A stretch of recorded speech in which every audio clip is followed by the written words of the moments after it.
Dear believers in Jesus Christ, warm greetings to everyone. Welcome back to 180 Turn. Last వీడియోలో మత్తయి సువార్త 5వ అధ్యాయంలో కొంత భాగం మనం పూర్తి చేశాం. ఇంకా ఆ వీడియో చూడని వాళ్ళు ఎవరైనా ఉంటే వెళ్ళి చూడవలసిందిగా కోరుతున్నాను. ఈ వీడియోలో మనం 21వ వచనం నుంచి అధ్యయనం చేద్దాం. Jesus starts giving the deeper explanation of the 10 commandments of Old Testament. దేవుని యొక్క మోరల్ స్టాండర్డ్స్ ఎంత హై లెవెల్లో ఉంటాయో, ఎంత గొప్పగా ఉంటాయో యేసుక్రీస్తు వారు అద్భుతంగా వివరిస్తారు. You have heard that it was said to those of old, You shall not murder, and whoever murders will be liable to judgment. But I say to you that everyone who is angry with his brother will be liable to judgment. క్రీస్తు వారు అంటున్నారు, నరహత్య చేసిన వాడు తీర్పుకు లోనవుతాడు అనే విషయం మీరందరూ ఎరిగినదే. కానీ నేను మీతో చెప్పున్నది ఏమనగా, తన హృదయంలో తన సహోదరుని ద్వేషించు ప్రతి వాడును తీర్పుకు లోనవుతాడు. నరహంతకుడు ఏ విధంగా అయితే తీర్పుకు పాత్రుడో, అదే విధంగా తన సహోదరుణ్ణి ద్వేషించువాడు కూడా తీర్పుకు పాత్రుడే. నరహత్య చేయకముందు ద్వేషం అనే ఆలోచన హృదయంలో పుడుతుంది. అలాంటి ఆలోచన కలగడం కూడా పాపమే అని క్రీస్తు వారు పలుకుతున్నారు. ఇక్కడ క్రీస్తు వారు పేర్కొన్న కోపం ఏంటంటే పగపూరితమైన కోపం, ఆరని కోపం, రాజీ పడని కోపం. అంతేకాని Jesus is not against righteous anger, అంటే అన్యాయాన్ని గద్దించే కోపమునకు, పాపమును వ్యతిరేకించే కోపమునకు, తప్పుని సరిచేయగలిగే కోపమునకు క్రీస్తు వారు వ్యతిరేకి కాదు. Whosoever shall say to his brother Raka shall be in danger of the council. రాకా అనేది అర్మేయిక్ వర్డ్. దాని అర్థం ఏంటంటే మూఢుడు, తెలివి లేనివాడు, వ్యర్థుడు అని. అలా ఒకడు తన సహోదరుణ్ణి అవమానించిన ఎడల వాడు న్యాయస్థానమునకు అప్పగింపబడతాడు అని ప్రభువు చెప్తున్నారు. Whoever says you fool will be liable to the hell of fire. ఒకడు తన సహోదరుణ్ణి మూర్ఖుడు అని అవమానించిన ఎడల వాడు నరకాగ్నికి లోనవుతాడు. ఇక్కడ మనం చూడొచ్చు how beautifully and metaphorically Jesus had explained progression in sins and progression in consequences due to that sins. Sin ఎలా ప్రోగ్రెస్ అవుతుంది అంటే, మొదట హృదయంలో ద్వేషపూరితమైన భావం పుడుతుంది. అది నోటి ద్వారా అవమానించే మాటలుగా మారుతుంది. ఆఖరికి ఆ భావం నరహత్యకు దారితీస్తుంది. అదే విధమైన ప్రోగ్రెషన్ మనం జడ్జ్మెంట్ యాంగిల్లో చూసినట్లయితే, మొదట తీర్పుకి అర్హులు అవ్వటం, తరువాత సభకు అనగా న్యాయస్థానమునకు అప్పగించబడటం, చివరిగా నరకాగ్నికి పాత్రులవ్వడం. అయితే అటువంటి సందర్భాలు ఎదురైనప్పుడు ఏం చేయాలి, ఎలా నడుచుకోవాలి అని 23 నుంచి 26 వచనాల మధ్యలో ప్రభువారు పేర్కొన్నారు.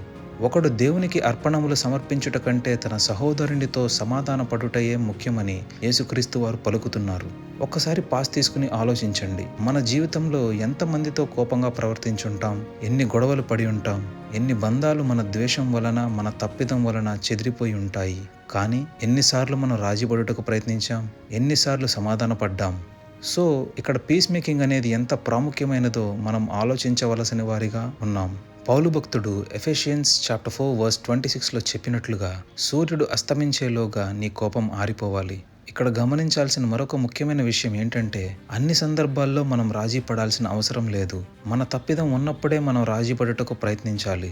కానీ ఏ సందర్భములలో మన తప్పిదం ఉందో, ఏ సందర్భములలో లేదో గ్రహించగలిగే జ్ఞానం మనం కలిగి ఉండటం ఎంతో అవసరం. Okay, when we move forward, You have heard that it was said, You shall not commit adultery. But I say to you that everyone who looks at a woman with lustful intent has already committed adultery with her in his heart. వ్యభిచారం అనే కార్యము పాపమే. కానీ ఒకరి పట్ల మోహపూరితమైన చూపు, దురుద్దేశం, కామపూరితమైన ఆలోచన ఇవి కలిగితే చాలు, అది వ్యభిచారమునకు ఏమాత్రం తక్కువ కాదని ప్రభువు వారు అంటున్నారు. How wonderful is this moral standard కదా. Okay, when we move forward 29 to 30 వర్సెస్లో జీసస్ ఎంతో రాడికల్ లాంగ్వేజ్ని యూజ్ చేశారు. If your right eye causes you to sin, tear it out and throw it out. If your right hand causes you to sin, cut it off and throw it away. ఇక్కడ క్రీస్తు వారు figurative లాంగ్వేజ్ని use చేశారు, కానీ లిటరల్గా self మ్యూటిలేషన్ని teach చేయలేదని Bible scholars చెప్తారు. అంటే పాపము యొక్క తీవ్రతను వివరించడానికి క్రీస్తు వారు అలా మాట్లాడారు, కానీ అక్షరాల మన చేతిని నరికివేయమని కాదు, లేదా మన కళ్ళను పెరికివేయమని కాదు.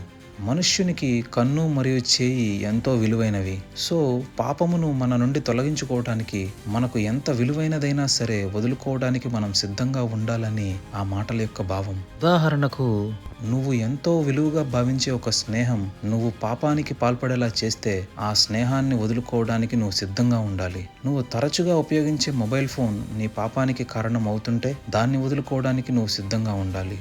నువ్వు నరకంలో వేయబడుట కంటే నిన్ను అభ్యంతరపరిచేవి తొలగించుకోవడం ప్రయోజనకరమని ప్రభువారు అంటున్నారు. I'm going to conclude. ఈ వాక్య పఠనం నుంచి మనం నేర్చుకోవాల్సిన విషయాలు: ఫస్ట్ థింగ్, నీ సహోదరుడిని నీవు ద్వేషించరాదు. అవమానించే మాటలు, దూషణలు చేయరాదు. పౌలు భక్తుడు చెప్పినట్లుగా మీ కోపము సూర్యుడు అస్తమించే వరకు నిలిచి ఉండకూడదు. నీ అర్పణల కంటే నీ సహోదరునితో సమాధాన పడటమే దేవునికి శ్రేష్టకరం. సెకండ్ థింగ్, నీ జీవితంలో నీ పాపానికి తోడ్పడే ఏ ఆలోచనైనా, ఏ వస్తువైనా, ఏ స్నేహమైనా, అది నీకు ఎంతో విలువైనదైనా సరే దాన్ని వదులుకోవడానికి నీవు సిద్ధంగా ఉండాలి. After seeing this video, I encourage you to read up to the part I have discussed. If you have any doubts or suggestions, we can have discussion in comment box. We will meet in next video. Until then, remember 3 things. Have 100% faith in Yahweh, never cease to pray, and walk in repentance way. మన ప్రభు అయిన యేసుక్రీస్తు కృప మీతో ఉండునుగాక. Amen.